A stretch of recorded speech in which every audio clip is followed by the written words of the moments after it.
क्रोधित राजा और ऋषि की कहानी। ढोलकपुर नाम के साम्राज्य में एक जाने माने ऋषि रहते थे जो लोगों का भाग्य बताने के लिए प्रसिद्ध थे। उस राज्य का हर व्यक्ति उन प्रसिद्ध ऋषि व उनके कौशल के बारे में जानता था। एक दिन उस ऋषि के बारे में वहाँ के राजा को भी पता चला। राजा के मन में भी अपने भविष्य को जानने की इच्छा होने लगी। इसी के चलते उसने अपने सैनिकों को ऋषि के पास भेजा और पूरे आदर सम्मान से उन्हें महल लेकर आने का आदेश व आमंत्रण दिया। राजा की आज्ञा के अनुसार सैनिक ऋषि के पास गए और ऋषि को राजा का आमंत्रण सुनाते हुए उनसे महल चलने की प्रार्थना करने लगे। ऋषि भी सैनिकों के साथ महल चलने के लिए तैयार हो गए। जब ऋषि महल पहुँचे तो राजा ने बड़े ही उत्साह से उनका स्वागत सत्कार किया और उन्हें अपने दरबार में सम्मान के साथ बैठाया। जब ऋषि ने थोड़ा आराम कर लिया तो राजा ने ऋषि के सामने अपने मन की इच्छा रखी और उनसे अपने भविष्य के बारे में पूछा।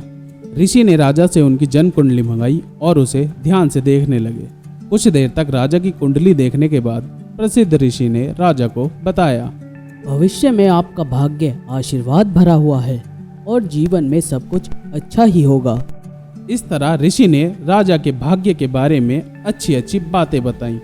राजा खुद से जुड़ी अच्छी भविष्यवाणी सुनकर बहुत प्रसन्न हुआ। इसके बाद राजा ने ऋषि से अपने भविष्य से जुड़े दुर्भाग्य के बारे में पूछा।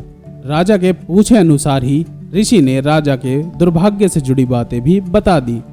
उन्हें सुनकर राजा बहुत क्रोधित हो गया। वह गुस्से में ऋषि पर चिल्लाने लगा और धमकाते हुए कहा, इतनी बेतुकी बातें करने की आपकी हिम्मत भी कैसे हुई? राजा ने गुस्सा होते हुए अपनी तलवार निकाली और ऋषि की तरफ इशारा करते हुए कहा, अब मुझे मेरी मृत्यु का समय बताओ। ऋषि समझ चुके थे कि राजा अपना दुर्भाग्य सुनकर उस पर क्रोधित हो गए।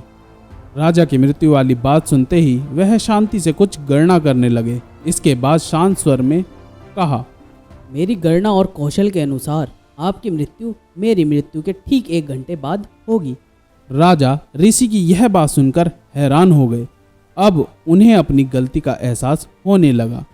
उन्होंने तुरंत अपनी तलवार नीचे रखी और ऋषि के साथ किए गए अपने दुर्व्यवहार के लिए उनसे माफ़ी मांगी। बाद में राजा ने ऋषि को ढेर सारा धन दिया और उन्हें वापस कुटिया में आदर व सम्मान के साथ भेज दिया। सीख: मुश्किल परिस्थितियों में हमें समझदारी से काम लेना चाहिए और मन को शांत रखना चाहिए।